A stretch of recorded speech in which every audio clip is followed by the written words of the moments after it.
adolescencia y pubertad, porque el concepto, digamos, propio del psicoanálisis para pensar esa época de la vida es el concepto de pubertad. Pero es verdad que el significante de adolescencia, que es relativamente reciente en el mundo, digamos, ha ido tomando una notoriedad en las distintas épocas y en esta en particular, que el psicoanálisis no puede quedar fuera de eso, sobre todo porque es una franja de edad que recibimos en la consulta y que trabajamos con ellos. Así que yo creo que a lo largo del tiempo y en particular en este momento nos hemos habituado a hablar de adolescencia, cuando el concepto fundamental para pensar esos fenómenos de esa etapa es la pubertad. Y me parece que la diferencia fundamental es que para el psicoanálisis la pubertad nombra un tiempo, voy a decir así, de la vida en el que lo real del cuerpo irrumpe, y eso es lo que capta ese tiempo, digamos. Y la adolescencia, siendo un significante que viene más de la cultura, digamos, más de lo social, nombra, me parece, los efectos que ese real del cuerpo, que perturba al cuerpo de ese joven, nombra los síntomas que eso produce. Me parece que la adolescencia, de alguna manera, uno la puede pensar entonces como síntoma de ese real, que es el real de la pubertad. Y el psicoanálisis ha sido permeable a eso, y más vale que lo sea, porque es una manera que nosotros tenemos no solo de intervenir en la clínica y en distintos espacios que son los espacios institucionales, diferentes además, ¿no? Desde hospitales o espacios jurídicos o todo el tema de las adicciones, en fin, muy variado. Sino también que nos sirve para leer la época y lo que ocurre en ese tiempo de la vida que yo decía en aquella conferencia en el Hospital de La Plata. Me parece que hoy no es tan claro que la adolescencia empieza a tal edad y termina a tal otra, que la adolescencia incluso es más hoy, decía, me acuerdo, un estilo de vida.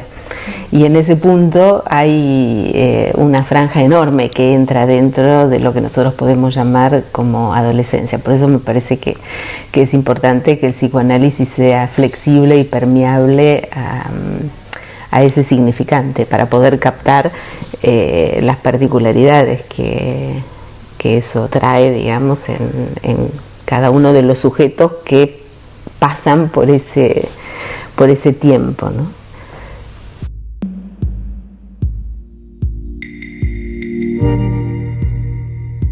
En realidad me parece que justamente como la adolescencia es una respuesta a ese real que irrumpe en el cuerpo, los síntomas están, no diría todos, pero bueno, siempre tienen alguna relación con algo de lo corporal, y creo que eso está determinado porque es el momento en el que uno, alguna vez yo lo llamé, como es el momento de la vida en que uno se acerca a una zona, vamos a decir así, hétero, ¿no? La zona de lo hétero, así lo pensé alguna vez. Pensé lo hétero en el sentido que el momento, digamos, de la adolescencia es el momento de la salida de lo familiar, y eso implica un encuentro con lo otro. Lo hétero también es el encuentro con la sexualidad, que eso también implica un encuentro con la otredad, más allá de cuál sea la elección, digamos, de cada uno respecto de eso. Y entonces me parece que esa zona de lo hétero, esa zona de lo otro, provoca una perturbación particularmente en el cuerpo, porque es en el cuerpo a cuerpo como eso se produce, ¿no? Hay algunos fenómenos que son más particulares en la adolescencia, no sé aquí, pero en la Argentina por lo menos, o en Buenos Aires, donde yo practico el psicoanálisis, hace un tiempo, ahora menos, y tal vez podemos conversar de eso, por ejemplo, el tema de la anorexia y la bulimia en las jóvenes. Eso era y sigue siendo un síntoma en la adolescencia, que por supuesto toca absolutamente la cuestión del cuerpo. Pero así como antes les decía que la adolescencia, más que un tiempo en la vida, tal vez hoy se la piensa como, o yo la pienso también como un estilo de vida, lo que estoy notando, por ejemplo, es que hay un aumento mucho mayor de situaciones en las que los jóvenes, o las jóvenes especialmente, entran en una especie de, ¿cómo decirlo?, una cierta relación con la alimentación que da a ver lo que yo creo que se podría llamar nuevos trastornos en la alimentación. Hoy, por lo menos en mi práctica y en lo que escucho de otros colegas, no es tanto la anorexia y la bulimia como era hasta hace poco tiempo, sino una especie de obsesividad por cierta manera de comer o ciertos tipos de alimentación sana, que ahora está muy apoyado, digámoslo así, en los discursos establecidos. Eso muestra una perturbación en el cuerpo más encubierta, lo voy a decir así, que el fenómeno mismo de la anorexia y de la bulimia, pero que también tiene que ver con un trastorno en el cuerpo. Entonces, me parece que también hay ciertos discursos hoy establecidos que acompañan ese punto de encuentro con lo real corporal de una cierta manera que permite tratarlo, porque la anorexia es un modo de tratamiento de ese real. Al igual que los cortes, al igual que las adicciones, todos los síntomas son un modo de tratamiento de lo real, algunos más fallidos que otros. Esto nuevo que yo estoy empezando a escuchar como situación que además excede por mucho al tema de la adolescencia o al tiempo de la adolescencia. Esto de la cuestión con la alimentación se ha hecho, no sé aquí, pero allí extensivo, en las redes, en los medios, en los locales de venta de comida, o sea, la cultura hoy ofrece un modo de tratar esa heterogeneidad del cuerpo propio, esa otredad del cuerpo que a uno se le vuelve otro y que hay que tratarlo de alguna manera. Eso es lo real pulsional que irrumpe, lo pulsional que hunde sus raíces en el cuerpo mismo, pero siempre viene como de afuera, digamos, en una cierta extranjeridad. Entonces, las formas de tratar, los modos de tratamiento del cuerpo afectado, digamos, por lo real pulsional, que en el momento de la pubertad, bueno, eso lo ha trabajado Freud, digamos, hay como es como que arremete, ¿no? Como ese segundo tiempo, esa vuelta, digamos, sobre el cuerpo y cómo, bueno, tal vez la palabra analítica más adecuada para nombrar eso es la defensa, cómo cada sujeto puede armarse un aparato para poder defenderse de eso. El síntoma es el aparato más apto, digamos, ¿no? Analíticamente. Entonces, cómo transformar estas respuestas singulares de los adolescentes, en todo caso, volverlas más sintomáticas. En algunos casos es más posible que en otros, ¿no?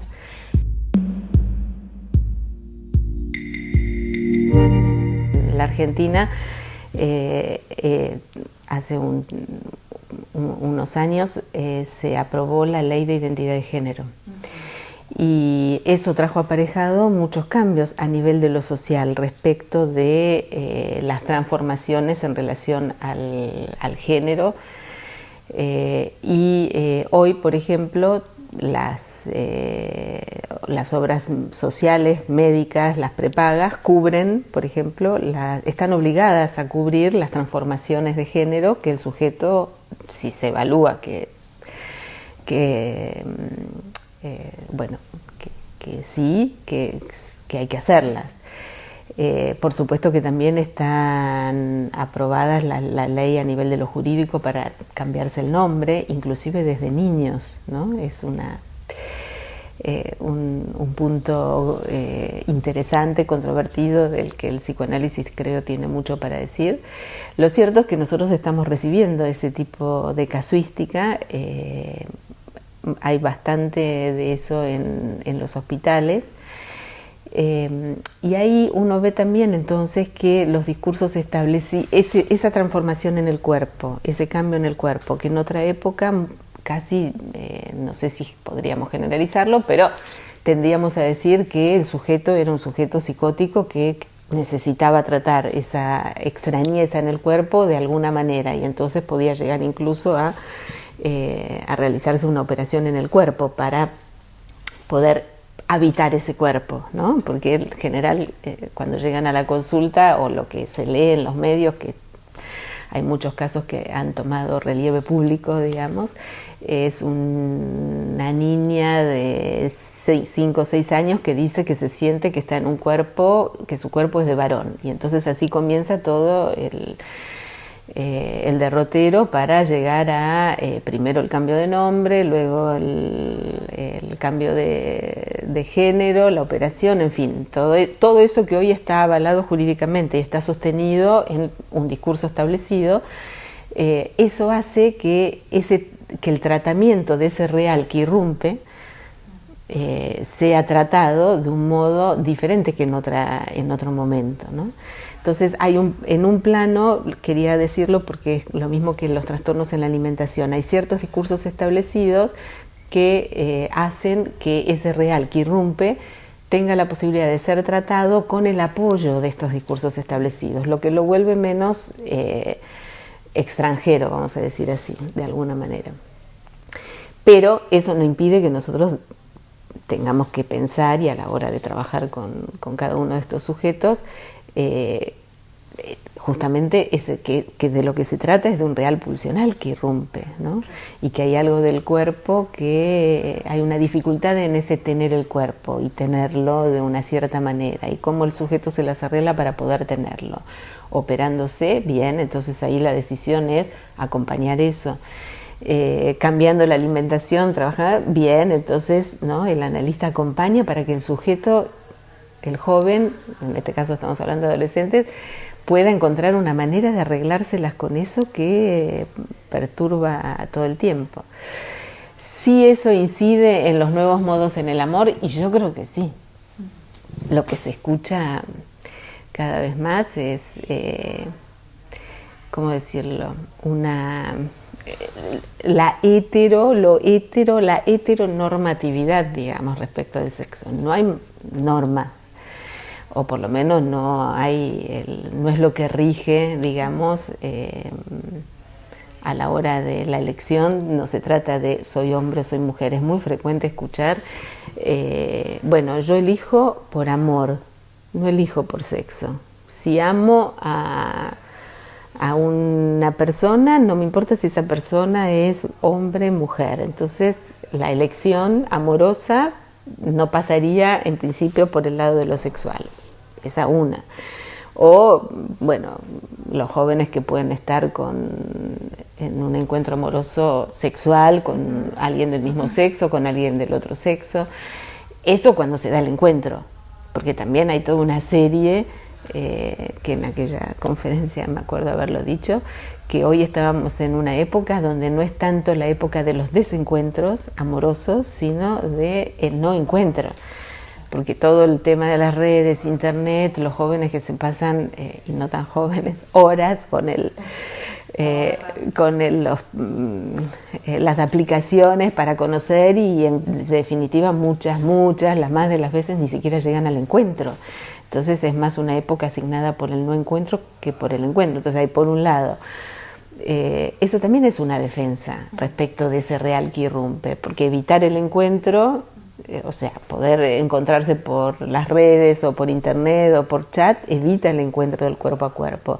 Y siempre pensé, lo he pensado desde antes de todo este despliegue de las redes en el mundo, y lo pienso cada vez más, nunca hay que empujar a alguien al encuentro, porque si eso hace de límite o de defensa, entonces, bueno, nada, a veces los lazos y las relaciones funcionan de esa manera. Entonces tenemos por un lado los unos solos, cada vez más solos, al menos respecto del encuentro cuerpo a cuerpo, y por otro lado tenemos todo lo contrario, los jóvenes o las jóvenes con citas ocasionales una tras otra, donde el desapego es mayúsculo, y en algún punto también cierta cuestión respecto de la indiferencia. Sí. Y por supuesto también tenemos las más clásicas historias de amor que finalmente también ocurren, ¿no? Pero me parece que en esta época y toda esta multiplicación de los modos de vivir la sexualidad también abren una dimensión que todavía para el psicoanálisis habrá que ver, digamos, cómo leerlo, que es esto de la libertad de elección, ¿no? Hay una manera de leer estas formas de encuentro como, bueno, tener la libertad de elegir. Y por supuesto que el psicoanálisis acompaña la libertad de elegir, pero bueno, habrá que ver si es un elegir orientado o no, y creo que ahí es donde el psicoanálisis tiene un lugar fuerte para intervenir no solo en cómo lee la época y los lazos, sino en la práctica misma, ¿no? Porque sí, la elección se abre de un modo tal que y esto que hablaba, o sea, una elección que pueda ser más, diría yo, orientada por el deseo que por el goce, o sea, hacer más lugar al deseo y a la causa que al empuje, ¿no? Este sería me parece una orientación que el psicoanálisis podría aportar.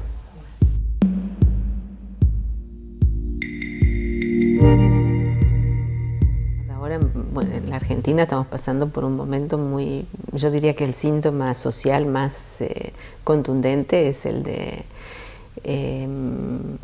el feminismo en el sentido del Me Too que se armó ahora ya, ¿no? En relación a algunos casos que tomaron relevancia y toda esta cuestión. Y que eso hace que lo que yo noto por lo menos es que hay un discurso más, no sé a lo que llamaríamos adolescencia en cuanto a edad, pero las jóvenes, digamos, ¿no? Hay una identificación y una solidificación de un discurso de el derecho, digamos, a no ser perturbadas, vamos a decir así, por la mirada de un hombre, ¿no? Realmente frena toda posibilidad de discurso amoroso.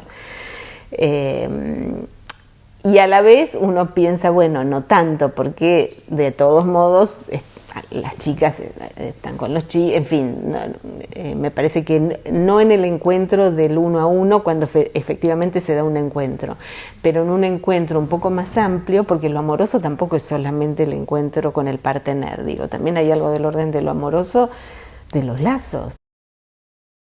Y después hay una fórmula que nosotros tomamos ahora en Buenos Aires el año pasado, no, este año, en el 2018, en mayo, vino Eric Lorán y hicimos para la red SADIC una jornada de trabajo, y uno de los temas que trabajamos, porque justo estaba discutiéndose en diputados la ley del aborto que no salió, que no fue aprobada todavía, pero que nosotros intentamos intervenir, y en una mesa la llamamos tomando algo que habían trabajado en Europa, no sé si en Miller, si en la SF, si se había tomado una mesa, pero sí la fórmula era cuando el deseo se vuelve derecho. Esa fórmula a mí me parece que es impecable, es brillante, porque toca exactamente el punto, cuando el deseo se vuelve derecho. Ahora que, por ejemplo, hay el derecho, por lo menos en la Argentina, a cambiarse el nombre por la ley de identidad de género o a operarse. Entonces, cuando vos tenés ese derecho de ir, ¿no? Entonces uno usa el derecho sin pasar por toda una instancia previa de preguntarse, de interrogarse, de analizarse, de pensar la causa. Inclusive pensando en la cuestión de la ley del aborto, digo, porque una vez que vos tenés el derecho a hacerlo, eso no quiere decir que uno no se pregunte o no se interrogue qué lugar tiene eso. Y me parece que hay como una, ¿cómo decirlo?, una extensión de ese modo, de que el deseo se vuelva derecho. Entonces, cuando el deseo se vuelve derecho, se anula la dimensión del deseo. Y si el psicoanálisis tiene un lugar en el mundo ayer, hoy y mañana, es para preservar la dimensión del deseo y hacerla existir. Eso es lo que va a garantizar de alguna manera la prevalencia de la dimensión, se los voy a decir así, humana de los sujetos, ¿no? Como lo humano, digamos, del deseo. Eso es lo que humaniza. Después, si no, todos estaremos uniformados bajo la ley que nos otorga el derecho a, pero lo que nos singulariza es el deseo. Y entonces me parece que el psicoanálisis está ahí para intervenir en ese movimiento. Que no todo el deseo sea derecho, que algo del deseo se preserve para poder elegir orientadamente, ¿no?